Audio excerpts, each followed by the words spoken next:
নমস্কাৰ ছাৰ বাইদেউসকল, চৰকাৰী কৰ্মচাৰীসকলৰ দীৰ্ঘদিনীয়া দাবীৰ প্ৰতি সঁহাৰি জনাই কেন্দ্ৰীয় চৰকাৰে চৰকাৰী কৰ্মচাৰীসকলৰ বাবে NPS ব্যৱস্থাক সংশোধনী কৰি নতুনকৈ UPS প্ৰৱৰ্তন কৰিছে।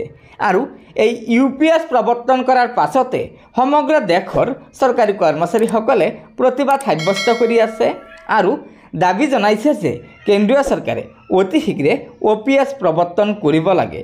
আৰু কেন্দ্ৰীয় চৰকাৰৰ এই একেটা পথকে অনুসৰণ কৰি অসম চৰকাৰেও ৰাজ্যৰ চৰকাৰী কৰ্মচাৰীসকলৰ বাবে UPS প্ৰৱৰ্তন কৰাৰ কথা ঘোষণা কৰিছে। আৰু অসম চৰকাৰৰ এই ঘোষণাৰ পাছতে সদৌ অসম চৰকাৰী NPS কৰ্মচাৰী সন্থা জাঙুৰ খাই উঠিছে, কিয়নো ৰাজ্যৰ চৰকাৰী কৰ্মচাৰীসকলে আৰু সদৌ অসম চৰকাৰী NPS কৰ্মচাৰী সন্থাই বহুদিন ধৰি আশা কৰি আছিল যে অসমৰ মাননীয় মুখ্যমন্ত্ৰী ডক্টৰ হিমন্ত বিশ্ব শৰ্মা ডাঙৰীয়া এজন কৰ্মদক্ষ মুখ্যমন্ত্ৰী।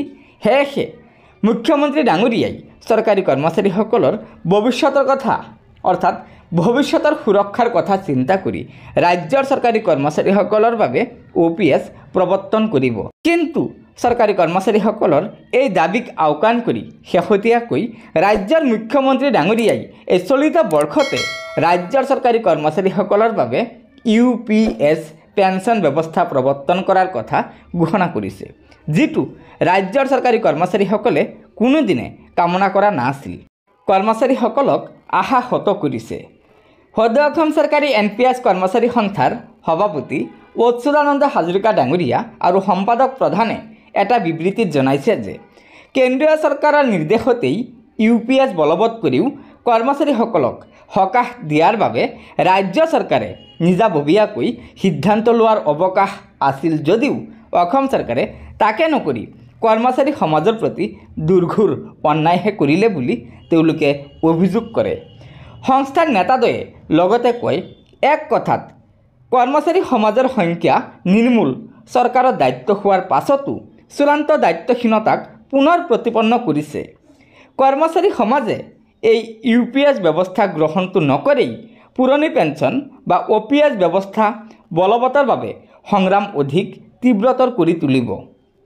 আমাৰ স্পষ্ট কথা যে আমাক OPS লাগিবই। ইফালে সংস্থাৰ সভাপতি হাজৰিকা আৰু সাধাৰণ সম্পাদক শৰ্মাই কয়, যোৱা জুলাইত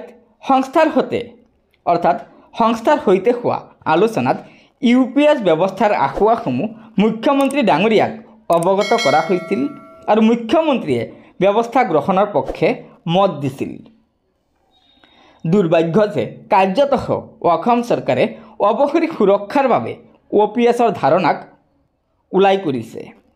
সংস্থাৰ যোৱা দ্বিবাৰ্ষিক অধিৱেশনে কৰ্মচাৰী সমাজৰ বাবে OPS পুনৰ প্ৰতিষ্ঠাৰ বাহিৰে সকলো ধৰণৰ প্ৰচেষ্টাক বিৰোধ কৰিবলৈ সিদ্ধান্ত গ্ৰহণ কৰিছে বুলি তেওঁলোকে উল্লেখ কৰি কয় যে এই মাহৰ শেষৰ সপ্তাহৰ পৰা সংস্থাই NPS আৰু UPS নামৰ দুটা অশুভ ব্যৱস্থাৰ ক্ষেত্ৰত কৰ্মচাৰী সমাজক সতৰ্ক কৰাৰ বাবে ৰাজ্যৰ প্ৰান্তে প্ৰান্তে প্ৰতিবাদী সভাৰ উপৰি নৱেম্বৰ আৰু ডিচেম্বৰত প্ৰতিবাদী সমাৱেশৰ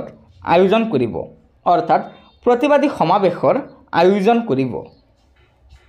গতিকে ছাৰ বাইদেউসকল, এয়াই আছিল অসম চৰকাৰে ৰাজ্যৰ চৰকাৰী কৰ্মচাৰীসকলৰ বাবে UPS ব্যৱস্থা প্ৰৱৰ্তন কৰাত সদৌ অসম চৰকাৰী NPS কৰ্মচাৰী সন্থাৰ প্ৰতিক্ৰিয়া।